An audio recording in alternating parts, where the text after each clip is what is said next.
عوامی جمہوریہ چین کی جانب سے گزشتہ دنوں جس اہم دستاویز کو سامنے لایا گیا ہے، جس کو گلوبل سیکیورٹی انیشیٹو کا کنسیپٹ پیپر کہا جا رہا ہے، میرے خیال میں ایک نہایت اہم، وقت کی ضرورت، جامع، ہمہ جہت اور دور اندیشانہ دستاویز ہے۔ مجھے تو یہ کہنے میں بھی کوئی عار نہیں ہے کہ اس دستاویز میں نوع انسانی کی آنے والی نسلوں کے لیے ہمہ جہت سلامتی کا ایک بہترین خاکہ موجود ہے۔ اگر ہم آج کی دنیا پہ نظر ڈالیں تو ہم بہت آسانی سے دیکھ سکتے ہیں کہ کچھ تو بالکل جاری تنازعات ہیں، یوکرین کی جنگ کی طرح، جن میں بہت بڑی تعداد میں انسانی جانوں کا ضیاع ہو رہا ہے، بہت بڑی سطح پہ تباہی ہو رہی ہے۔ لیکن اس کے ساتھ ساتھ دنیا میں بہت سارے خطے، بہت سارے ممالک ایسے ہیں جو کسی بھی وقت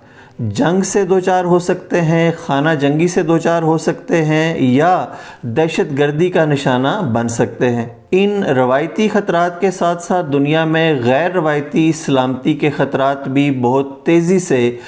سر اٹھا رہے ہیں۔ ان میں سب سے نمایاں تو ماحولیاتی تغیر ہے، جس کے اثرات پاکستان جیسے ملکوں میں اب واضح طور پہ نظر آ رہے ہیں۔ اس پس منظر میں اگر اس دستاویز کو دیکھا جائے تو عالمی سطح پہ درپیش سلامتی کے روایتی اور غیر روایتی چیلنجز کے لیے اس میں بہترین حل تجویز کیے گئے ہیں۔ اس دستاویز کی سب سے اہم بات جو میں نے محسوس کی ہے وہ یہ ہے کہ اس دستاویز کے ذریعے چین کوئی نیا عالمی نظام سامنے نہیں لا رہا یا اس کی تجویز نہیں دے رہا، بلکہ اس دستاویز کا بنیادی نکتہ ہی یہ ہے کہ اقوام متحدہ اور اس کے زیر انتظام چلنے والے عالمی نظام کی مضبوطی کو یقینی بنایا جائے، اس کو زیادہ سے زیادہ با اثر بنایا جا سکے۔ دوسری اہم بات جو مجھے اس دستاویز میں نظر آتی ہے وہ یہ ہے کہ دنیا کے تمام ممالک آپس میں تعلقات کی بنیاد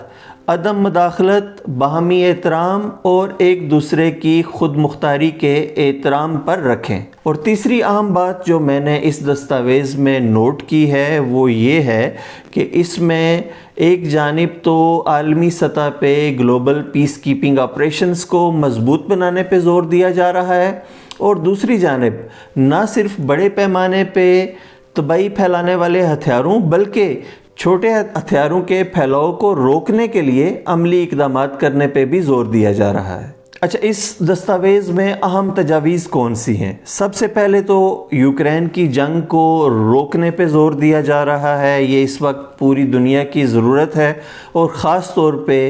یوریشیا جو ایشیا اور یورپ کو ملا کے بنتا ہے، اس کی اہم ترین ضرورت ہے۔ اس کے ساتھ ساتھ دنیا کا توانائی کا تحفظ اور غذائی تحفظ بھی جڑا ہوا ہے، اس لیے یوکرین کے جنگ کے خاتمے پہ زور دینا اس دستاویز کا ایک بہت اہم نکتہ ہے۔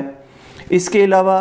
پاکستان کے اور مسلم دنیا کے نقطہ نظر سے یہ بھی بہت اہم ہے کہ فلسطین کے معاملے کے دو ریاستی حل کی جانب عملی پیش قدمی پہ یہ دستاویز زور دیتی ہے۔ مجھے اس دستاویز میں یہ بھی بہت اہم نظر آتا ہے کہ چین، لاطینی امریکہ، افریقہ، بحر الکاہل کے جزائر اور اسی طرح دنیا کے دیگر خطوں میں کمزور ممالک کی بھرپور مدد کرنے پہ زور دے رہا ہے۔ میرے خیال میں یہ ایک ایسی دستاویز ہے جس میں دنیا بھر کے تمام ممالک، بالخصوص بڑے اور طاقتور ممالک کو آگے بڑھ کے چین کی مدد کرنی چاہیے، تاکہ عالمی سطح پہ ایک محفوظ